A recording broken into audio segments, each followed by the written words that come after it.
Hello and welcome to the program. I am Luke Hunt and this is another podcast for The Diplomat, and today with me is Lindsay Murdoch, who has just been awarded an Order of Australia Medal for services to journalism, his contribution over more than 40 years. Lindsay, welcome to the program, and I guess under protocol I'll have to address you as Your Excellency. No, not really, Luke, but good to be with you. Indeed. You've spent 40 years covering Australia and Southeast Asia. Much of that time was in Asia. You've seen the way these countries were 5, 10, 15, 20, 30 years ago. How do you see them stacking up now? We're in a very different era. Perhaps post-COVID is going to bring in the new realities. Where do you think the region is heading? Well, the region at the moment, the word on everybody's list is China. China. And all of these countries have a relationship with China, which is going to dictate how the region looks over the next decade. Right. I mean, there's big issues with China, Japan, China, Taiwan, China, or the Southeast Asia countries. Hong Kong. Hong Kong, China, Australia. I mean, that's going to be the big story. And to be honest, I'm not sure how it's going to turn out. I mean, China's flexing its muscles diplomatically. It's been very assertive. It's been very blunt. You know, its relations with countries like Australia, Japan, the United States, they're all sort of at a point where we're not sure exactly where it's going.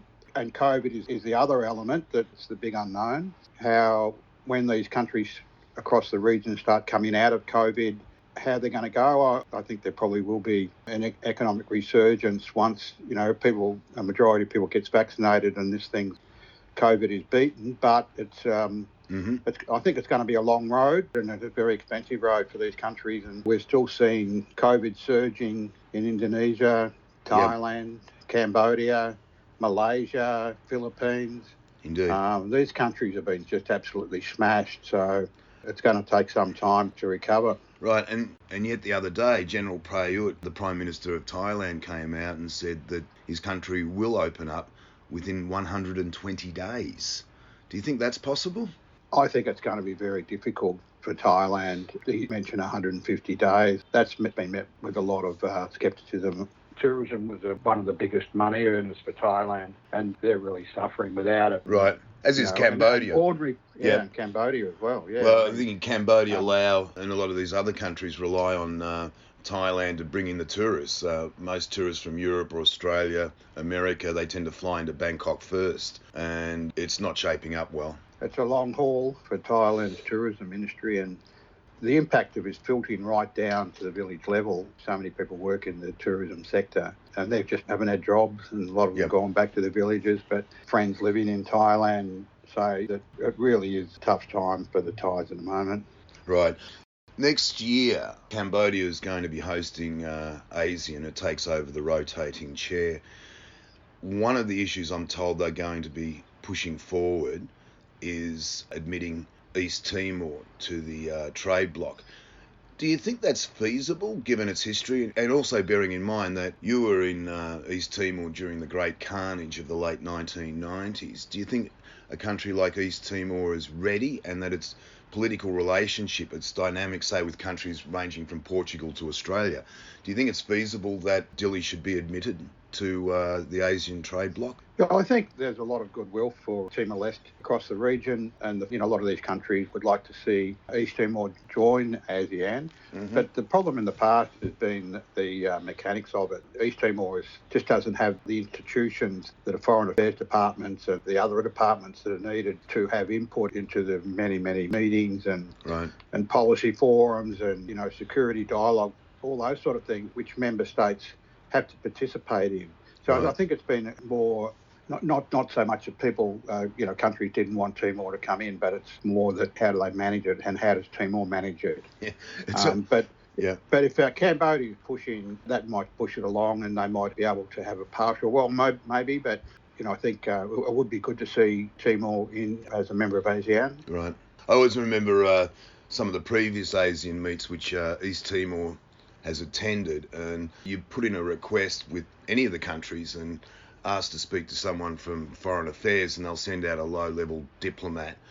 East Timor sends out its foreign minister, which is you're sitting down having a cup of tea and discussing its role on the planet, which is most unusual.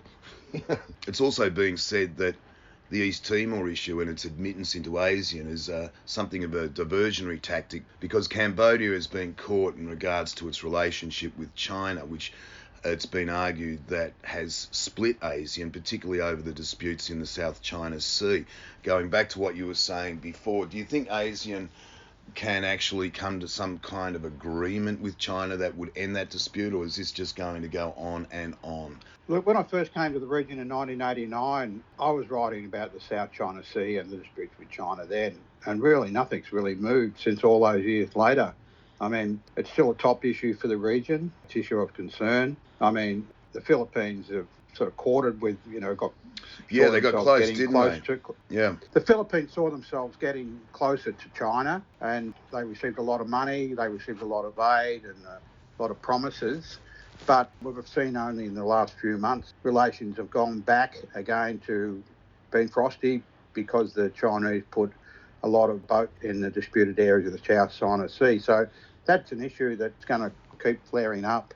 And it is one of the major security issues of the region, of course.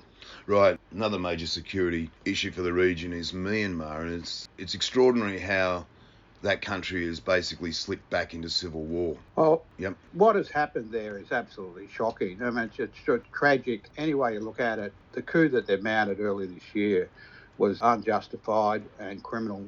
I mean, the suffering that's inflicted on the people is just shocking. And, what does the region do about it? You asked earlier about what the region will look like as we come out of COVID in the years ahead. Yep. Well, there's going to be this quite a large country ruled by the military in a brutal way. I can't see anything changing. And countries are going to have to work out how they're going to deal with these military commanders who are corrupt, who aren't looking after their people, have no regard for human rights, or more concerned about lining their own pockets than the economic health of the country. I'm quite ashamed of Australia's approach to Myanmar. I think Australia's been really, really weak.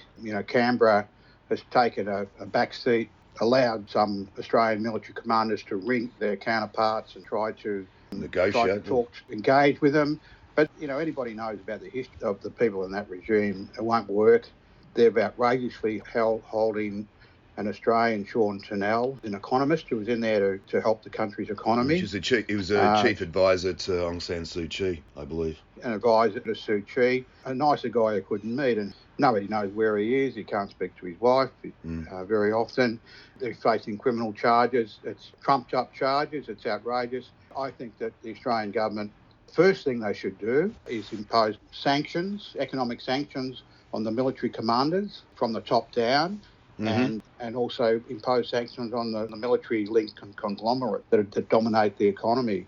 Right. I mean, the only way you can see that you can deal with the country's military commanders is to be really tough on them. I went to Burma in 1989 and interviewed the British High Commissioner. At that point, they were nowhere near as bad as they are now, and asked him, how do you think the West should deal with them? And he said, well, the only thing these people listen to is to kick them in the arse wherever you can. I was taken aback by that, by a diplomat saying that, but all these years later, I think that's true. You've really got to play hardball with these people because they're corrupt, they're self-serving, they have trouble listening to anybody, they want to play different countries off against each other.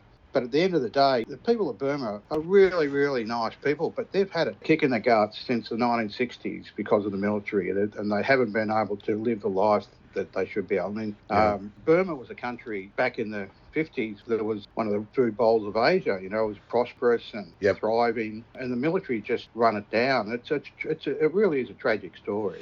One of the stories I'm hearing, that Myanmar is experiencing a massive COVID wave at the moment, which is basically not only being underreported but being unrecorded. And apparently the military went in and arrested the doctor who ran the COVID program, also took away her husband, her 2 kids, and the dog. I mean, it's, what are they thinking? I was talking to Lynn O'Donnell on the program last week, and as she was saying about the Taliban, these militias, the military, I don't see that much difference between the Taliban and the Tatmadaw sometimes, but they don't do economics, they don't do health, they don't do education, they don't build sewage pipes or install clean water. They don't know how to run a country, and they still insist on trying. They're xenophobic. They're not worldly people. They're closeted in their country where they're the big deal. You know, they think that they're everything, but they just look after themselves and not the people. I mean, what's happened to Suu Kyi is also tragic. It's a tragic story. I mean, going back, the Western media, and myself included, other journalists, I think, we've consistently read Suu Kyi wrong right from the time, from the Yep. late 1980s. We wrote the democracy icon and what a democracy hero, and all those years we wrote glowing stories about her. Then we all turned on to when she was protecting the military over the brutalisation of the Rohingya. That was basically mass human rights violations, which led to a couple of 100,000 of them fleeing into Bangladesh camps. Right. So we were hard on her then. But then perhaps, looking back with the benefit of hindsight, and I was as well, wrote stories that, Suu Kyi's let everybody down. But looking back, perhaps we should have been pointing the finger at actually who was doing all those atrocities and killing and attacking the Rohingya, which is the military. Right. So Suu Kyi was a face of it, and I think she was weak, and she went across to defend the military internationally. So she was the face of it. But at the end of the day, the ones who stand condemned and who should be put on trial for mass atrocities are the military commanders. And of course that includes General Ong Mun Klang, who is currently the self-installed leader of Myanmar, and they are under investigation by the United Nations following the Gambian call in the international courts. As an Australian journalist, and very much a part of the International Press Corps, do you see much differences between the approach to the job? Is there much of a difference in terms of how people approach their stories at an international level as opposed to the way the Australians operate? Well, I think the Australian journalists, the foreign correspondents anyway, who come out into the region and the US and Europe, can hold their own with the best of the British or the Americans. So I think we're brought up to be highly competitive and to basically get the story right and to be fair, balanced and accurate. So I think we come out and can hold our head up high in the way we report internationally. I don't think there are enough Australian foreign correspondents around. I mean, they're consistent. The organisation that sends them out is the ABC, Australian Broadcasting Corporation. But the newspapers have, over the years, pulled back on the number of correspondents they've got based overseas, because as things have gone online and the ads have dropped away and the money just hasn't been there. So it's a shame that big newspapers companies probably got half the number of correspondents across the world than they used to. So that's a real shame. Right. Where were you when you found out that you had been awarded an OAM?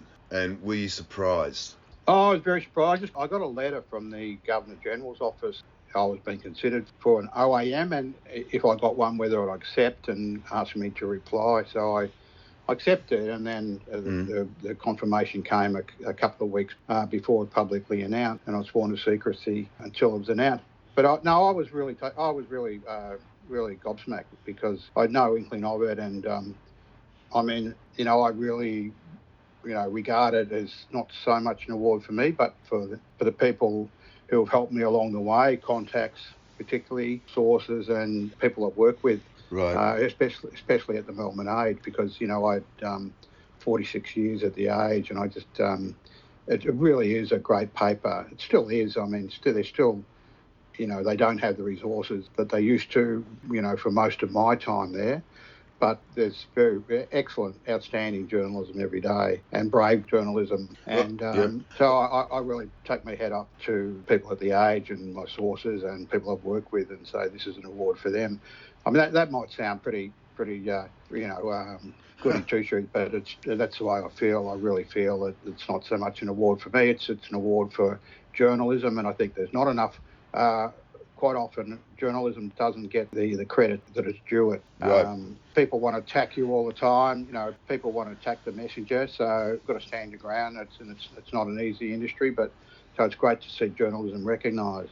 Right. The attacks on journalists, particularly over the last 10, 15 years, has certainly escalated. We look at what has happened to colleagues, particularly in Iraq, where you were embedded with US forces, what followed with ISIS, and the Taliban, how they kind of reinvented themselves and I think became a damn sight nastier. But also the attacks that are coming out of China, particularly in cyberspace, it's become a lot harder. How do you see that now versus 20, 30 years ago?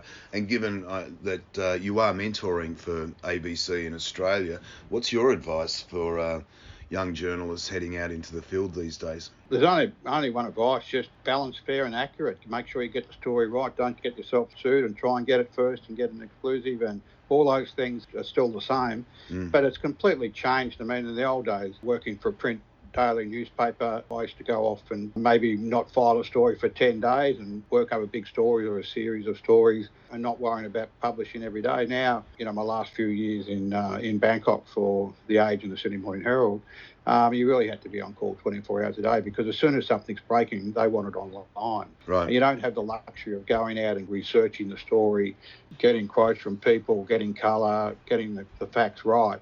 You've got an editor down the line wanting it online right now with breaking story. So the time that you took researching, you're on the phone filing, and then you've got to try and quickly get another update and file again. That's affected the depth of reporting, I think. So if I was in Bangkok and say something happened in the other side of town, a bomb, for instance, and when it goes off at a temple, it has happened there. In the old days, I'd just jump in a taxi and get down there as soon as I could. And spend a few hours reporting it and have it wrapped up when I walk away. But with online, you've really got to think about, well, will I get in a taxi? I'll be away from where I'm filing. Stuck in traffic. I won't be able to monitor traffic. I won't be able to monitor Twitter, Facebook, and all the other social media, where big bomb blast in Bangkok or anywhere else, for instance, immediately you start getting social media start coming across with photographs, eyewitness comments, becomes all there in front of you. You can pick it up, but it's not as good a job as actually going down and doing it yourself. So that's been the big change in journalism that I've seen. I think it's a change that's not good for journalism. The other thing that I'm really worried about is the impact of social media and some of the conspiracy theories that are emanating on social media, which are quite outrageous. And people see these things on social media, quite outrageous conspiracies, and then start to believe them. And some of the things that people come out with and say, well, that was true. Well, it's not true. The people who are putting this stuff, these conspiracy theories on social media, are never brought to account, because in a newspaper, there's layers and layers of fact-checking, including by lawyers, and nothing is put up without it being thoroughly checked and believed to be true. But that doesn't happen on social media. It's a trend that I think that governments should have a way of. There's a really inaccurate, dangerous material being on the social media, being able to force people to delete it at the very least. I couldn't agree with you more, and I think the most recent example of that was the just past anniversary for the Tiananmen Square massacres in Beijing in 1989, and there was a plethora of pro-Communist Party people who were coming out and just denying that it ever happened. And mind you, when Tiananmen Square did happen, we all watched it on television. We all saw it. And very rarely, as a journalist, do we use the word we. But when you have a global audience witnessing it firsthand, and then 30 years later, the argument is, oh, it didn't happen. And they've just flooded social media with these kinds of things. Now, if you're a Holocaust denier, as in what happened with the Jews in World War II, some countries you can go to jail for that. Exactly. And the other example is COVID. I mean, some of the countries, some third world countries, developing countries that are struggling to get people vaccinated, there's a lot of hesitancy because people read these conspiracy theories online and believe them. Like, for instance, in PNG, they've had a real problem with trying to convince people to get vaccinated. They haven't got enough vaccinations anyway, but they had trouble, even the amount that they had to get people vaccinated, including nurses at one of the big hospitals, because these conspiracy theories went around about witches and all sorts of, unbelievable things that are totally false, but people come to believe it. And I think it says a lot about which mastheads, which media outlets do people trust. And I'm sure, a lot of people out there know who the BBC is, the New York Times. A lot of those newspapers are behind paywalls. And if you're, okay, a nurse in Papua New Guinea, in terms of who is credible and who you listen to, is kind of lost in this sort of wash of everybody trying to be important online. Yeah. The online world has challenged the mainstream media in terms of importance, where people get their information from and what's credible. And much of that too is just basically self-published people proffering ideas and opinions from their backyard garage when they don't really know what they're talking about. How does the mainstream media deal with that in terms of what we're saying about getting credible information out there in regards to COVID-19? But it gets lost in this sea of disinformation and misinformation. I don't like the term fake news, but certainly propaganda. How does the mainstream media deal with that? How do journalists deal with that? Well, I think at this point they've just got to do good journalism and keep coming up with good stories and hope that people will tune to them. One of the problems is mainstream media's guided, well, commercial media has to get their journalism paid for, so they put their journalism behind paywalls. And the ordinary punter out there are very reluctant to pull out their credit card and sign up for a monthly subscription to The Age or Sydney Morning Herald or The New York Times or whatever it is, or wherever they are. So that's a problem. So you get sort of people who are prepared to pay and are reading the stuff, but they're probably not the ones you want. The ones who are been influenced by these wild conspiracy and theories and propaganda and self-serving crap. Yeah, that's about the right word for it. Your school kids and your younger people mainly, or your potential crackpots who are vulnerable to this sort of stuff. So they're not bragging out their credit card signing up to reputable news organisations. So this is why organisations like the BBC in the UK and ABC in Australia are so important, in that they're funded by the taxpayer, and they do have the resources, but that's just one outlet. Right. And I will point out that both news organisations have independent charters, which means they are not state controlled. I'm seeing a lot of that come out of China at the moment, and it's like, Jesus, has anyone actually listened or read copy coming out of, say, the BBC or the ABC for that matter, and seen how critical it is of their governments? It just doesn't stop, this sort of trying to blacken reputations and yelling at the world, we know what we're talking about, and it just doesn't stop. No, I think that's right. Look at the ABC. The coalition government in Australia is one of the fiercest ministers in the government are the fiercest critics of the ABC. They're holding the government to account across a number of issues, right? And not pulling punches. So they're independent. They cop flack from the government, and let's talk that the government will continue to cut their budget, and let's hope that's not the case. Without a fierce independent ABC, the Australia will be a lot poorer place. Okay. COVID-19 is done and dusted, and you can catch a plane out of Darwin. Where would you go? Well, what a relief that would be. Imagine, being able to go to an airport and jump on a plane and go somewhere. Right. Gee, it's been so long. My passion is the region, so I plan to work up a book on the region. So that's where I'll be heading. But I can imagine a lot of Australians being biting at the bit to get overseas after they've been stuck here.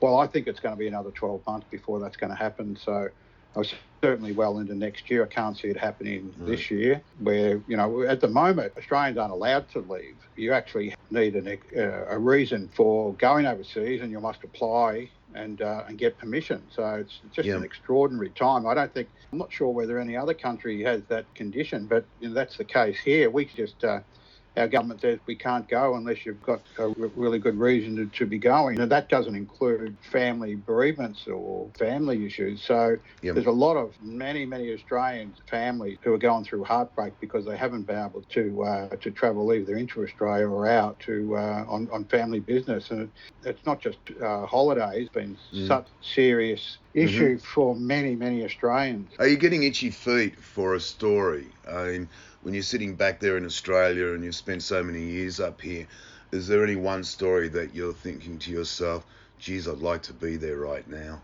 Well, yeah, well, I'd just like to be there. The big story is COVID. Another big story is China. And I don't think you can get a feeler for it unless you're up there doing it. So they're the two stories. And I really, really feel for the people of Myamna, and what's going on there is just shocking. And I mean, those borders are closed and nobody's getting in there. There's been very few journalists who have reported out of there. I've got an Australian colleague who was basically on the run there. You know, the authorities are looking for him, and it's, you know, I really worry about it. But he can't go about his job reporting what's going on, so that's closed off. But a story like what's happening in Miami needs to be told to the world. It needs cameras. It needs people who are observing and writing stories about what's going on, because it's just absolutely shocking, appalling behaviour by an armed force against the civilian population.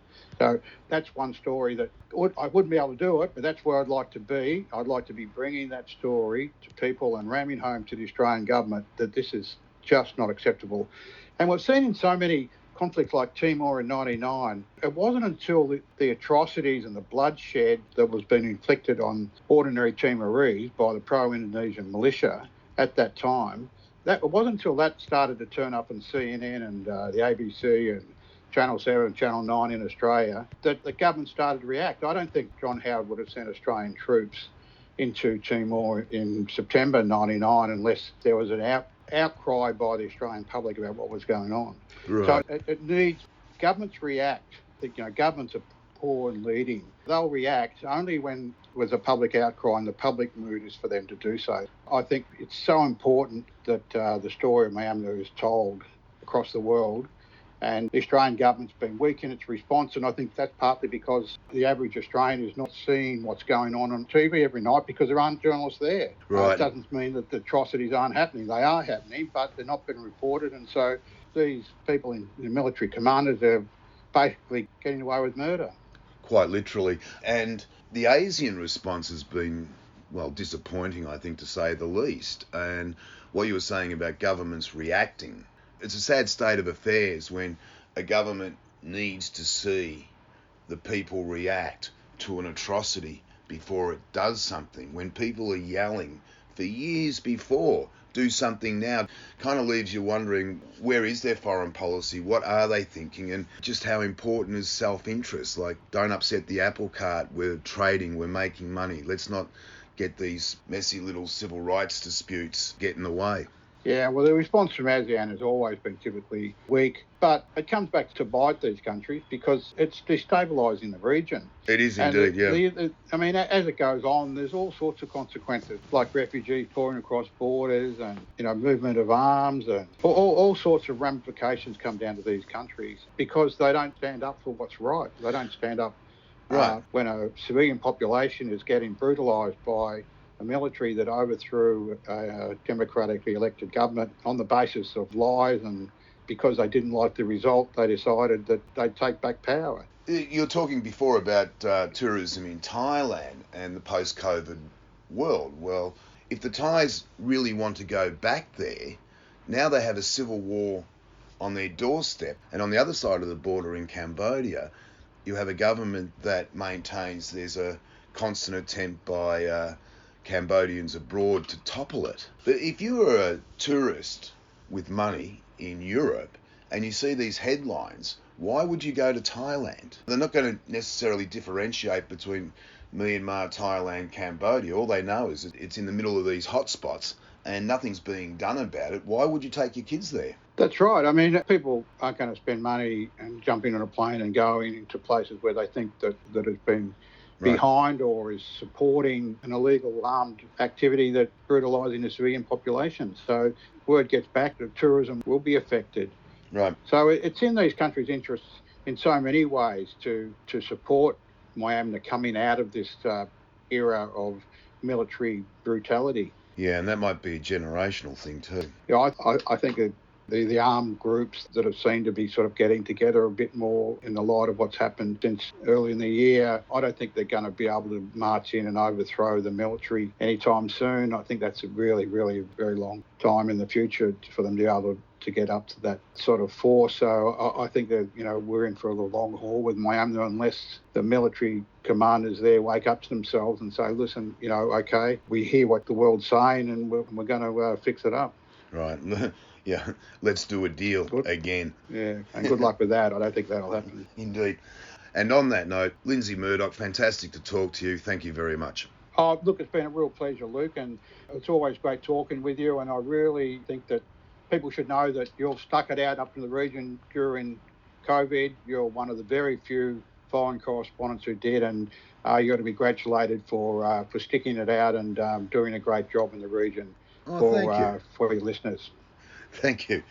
Lindsay Murdoch, thanks very much, and good night. Goodbye.